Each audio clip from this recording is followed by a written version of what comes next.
इयम् आकाशवाणी सम्प्रति वार्ताः श्रूयन्ताम्। प्रवाचको युवराज भट्टराई। मुख्यवार्ताः। प्रधानमन्त्री श्री नरेन्द्र मोदी फ्रांसस्य राष्ट्रपति इमैनुअल मैक्रो वर्य च भारत फ्रांस रणनीतिक साहमत्यं कृतवन्तौ। उभाभ्यामपि तत्र मार्सिले नगरे भारतस्य प्रथमस्य नूतन वाणिज्य दूतावासस्य संयुक्तरूपेण कृतम् उद्घाटनम्। भारतस्य खुदरा इति विकीर्ण मुद्रास्फीति जनवरी मासे अपचीय प्रतिशतं 0.3 आगतम्, यद्धि पञ्चमासेषु निम्नतमः स्तरः वर्तते। अद्य माघपूर्णिमायाः शुभावसरे 69,01,00,000 श्रद्धालवः त्रिवेणी संगमे कृतवन्तः पुण्यावगाहनम्। अपि च पुरुष क्रिकेट क्रीडायां भारतेन अहमदाबाद क्रीडाङ्गणे इंग्लैण्ड दलं विरुध्य तिसृणां स्पर्धानाम् एकदिवसीय श्रृंखलायाः अन्तिमे द्वन्द्वे 57-300 धावनाङ्कानां लक्ष्यम् उपस्थापितम्।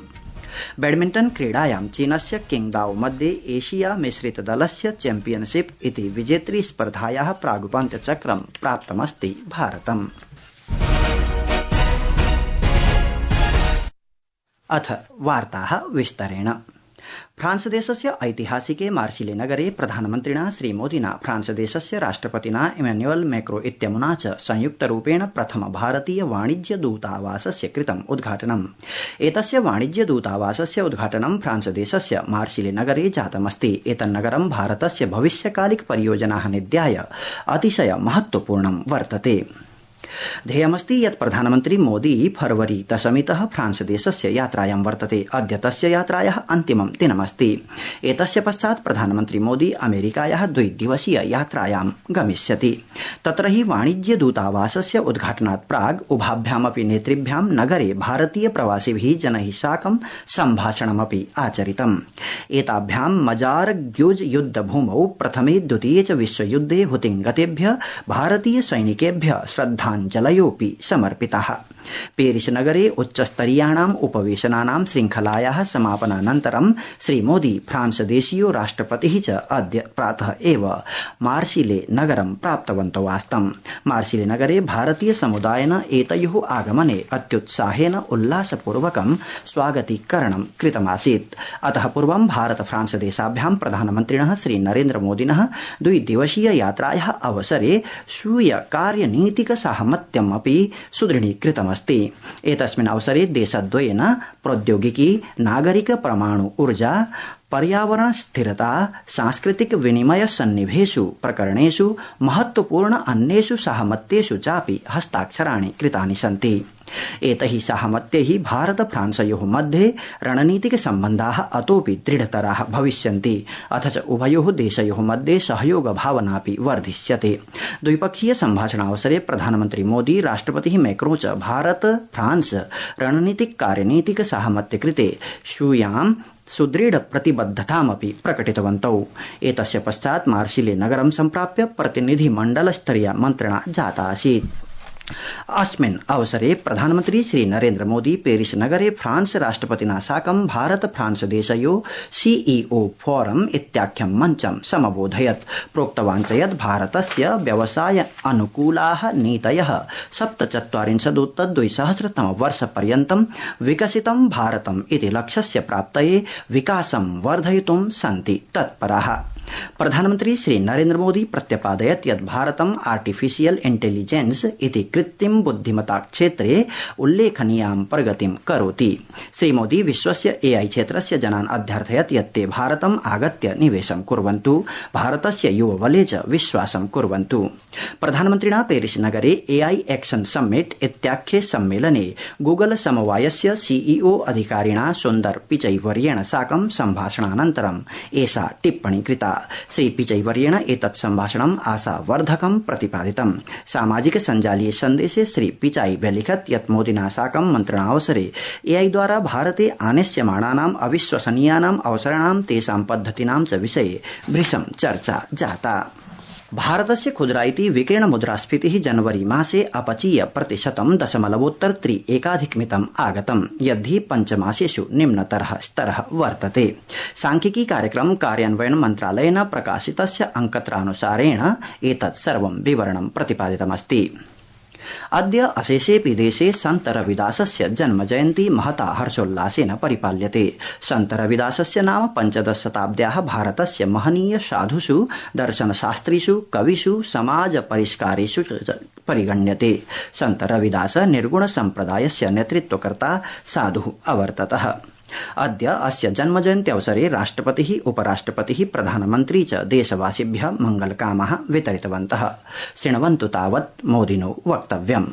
रविदास जी उस भक्ति आंदोलन के महान संत थे जिसने कमजोर और विभाजित हो चुके भारत को नई ऊर्जा दी। रविदास जी ने समाज को आजादी का महत्व भी बताया था और सामाजिक विभाजन को भी पाटने का काम रविदास जी ने समता और समरसता की शिक्षा भी दी। मैं देश और दुनिया भर के सभी श्रद्धालुओं को संत रविदास जी की जन्म जयंती और माघी पूर्णिमा की हार्दिक बधाई देता हूं। जय गुरु रविदास। श्रीराम जन्मभूमि मन्दिरस्य मुख्यार्चकः सतेन्द्रदासः जी महाराजस्य साकेतवासः जातोऽस्ति। अद्य माघपूर्णिमायाः पवित्रदिनस्य प्रातः प्रायः 7 वादने पीजीआई चिकित्सालये लखनऊ नगरे अन्तिमः श्वासः अमुना गृहीतः। सतेन्द्रदास जी महाराजः 93 वर्षात् श्रीरामलला भगवतः सेवनं पूजनं च कुर्वन् आसीत्। अस्मिन् अवसरे सर्वैः शोकसंवेदना प्रकटीकृता अस्ति। संस्कृत वार्तायाः संस्करणम् इदानीम् आकाशवाणीतः प्रसार्यते। सममेव अयं कार्यक्रमः आकाशवाण्याः अन्तर्जालपटले www.newsonair.gov.in इत्यत्र अथ च न्यूज ऑन एआईआर चलदूरभाषीय तन्त्रांशे अपि उपलब्धो भविष्यति।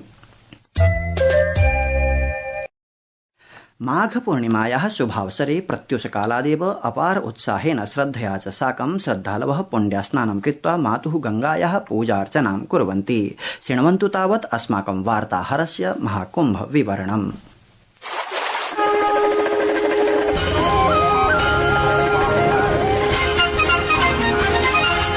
अद्य प्रयागराज नगरस्य पुण्ये महाकुम्भे माघपूर्णिमायाः स्नानस्य शुभावसरे सम्प्राप्तं 59,50,000 भक्ताः संगमे पवित्रं स्नानम् अकुर्वन्। माघपूर्णिमायां गंगा, यमुना, सरस्वती इत्येतेषां नदीनां संगमस्थाने स्नानं शुभं भवति इति मन्यते। अत एव स्नानस्य महती प्रासंगिकता अस्ति। अस्मिन् वर्षे 10,00,000तः अधिकाः कल्पवासिनः आयोजिते भव्योत्सवे महाकुम्भे कल्पवासस्य विशेषानुष्ठानस्य समाप्तिः अपि भवति। अद्यावधि प्रायः 55,00,000,740 कोटि संख्यकाः भक्ताः पवित्रं स्नानं समाचरितवन्तः। विश्वस्य बृहत्तमः धार्मिक समागमः इति मान्यतां प्राप्तं महाकुम्भमेलकं जनवरी मासस्य 13 दिनाङ्के आरब्धम्। इदं हि सम्पूर्ण जगतः भक्तान् आश्रयत्। संस्कृत वार्ता कक्षतः पुनीत त्रिपाठी।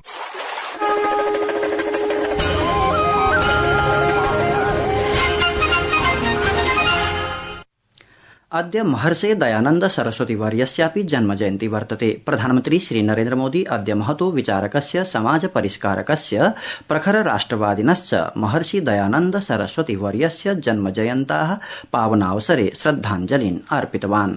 प्रधानमन्त्रिणा सामाजिक सञ्जालीये एकस्मिन् सन्देशे प्रोक्तं यत् महर्षि दयानन्दः आजीवनं समाजे अज्ञानताम्, अन्धविश्वासम्, आडम्बरं च विरुध्य जागरूकीकरणे निरतः आसीत्।